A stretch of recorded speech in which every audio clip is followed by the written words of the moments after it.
Hi, John with Equity Builders Roofing here. We often get calls for quotes on metal roofing systems, and there is a belief that metal roofing systems are superior to a lot of other roofing systems, and there is a certain truth to that, but it really comes down to the details.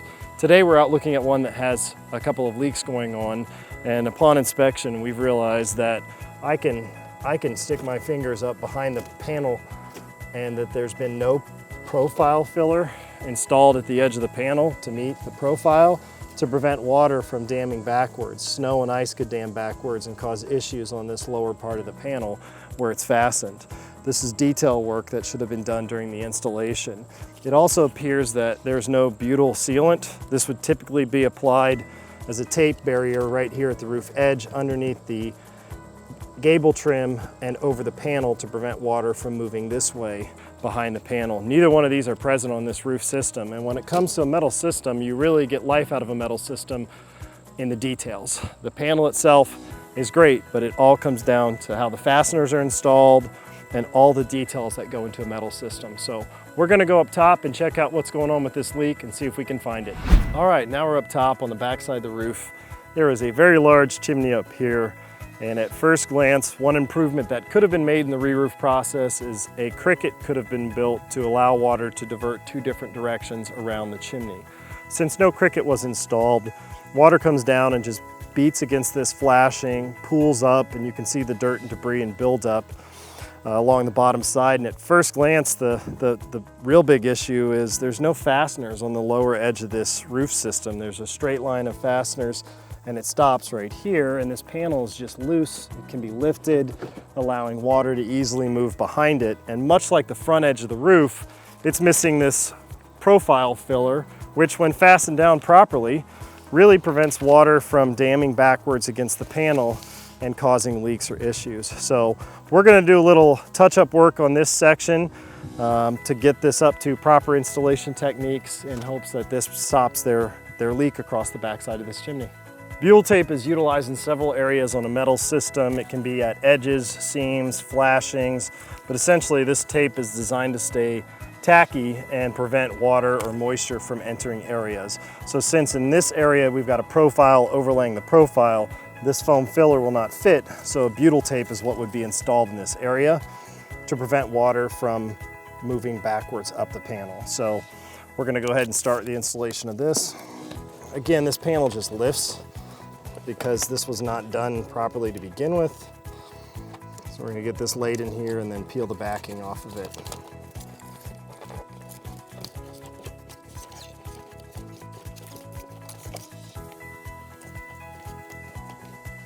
How easy is it for just the everyday man to do this himself? He wanted to get up on his roof and do it. This particular step is a little difficult because butyl tape is very tacky and it takes a little bit of effort to get this in here. Another effort that I encourage anybody using metal or working with metal is to wear gloves.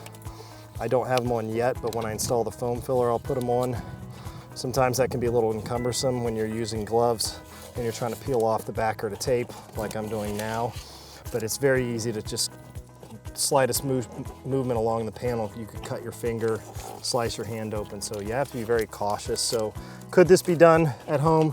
Sure, but you have to exercise a lot of caution to make sure that this is not something that's going to end up being harmful or hazardous to you.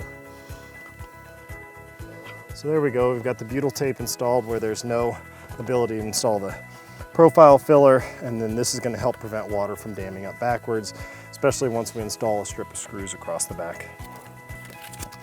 All right, now I'm going to install some of the profile filler along this edge here, and this has to be done each row of panels, so they're only designed to fit one profile of the panel. I've left myself a little bit of the tab to pull off because there is an adhesive backing to it. I've gone ahead and put on gloves. Again, I'm going to be working in a very tight area and sliding my hands, and I don't want to do anything that's going to put me at risk to cut my hand open. So I'll get the profile filler inserted. This part is fairly easy to do. It's much easier when it's done during the installation. Again, if some proper techniques were followed to begin with, this would be less of a concern. So get this slid under here. And then we'll go ahead and start to remove the backer.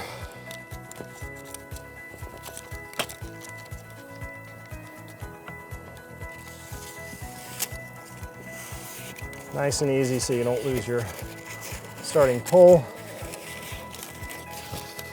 And we've got one piece in, and now there's profile filler for a section. We'll do this the rest of the way down to make sure there's profile filler all the way, and that should really help prevent water from damming backwards against this panel. All right, we're all wrapped up. We've properly installed some of the details that should have existed on this part of the metal roof to begin with, and this is an effort to stop the current leaks that are going on. If you're interested in a quote for metal roofing, or if you have leaks going on right now, please feel free to contact us for a complimentary inspection. You can text, call, or visit our website at equitybuildersroofing.com.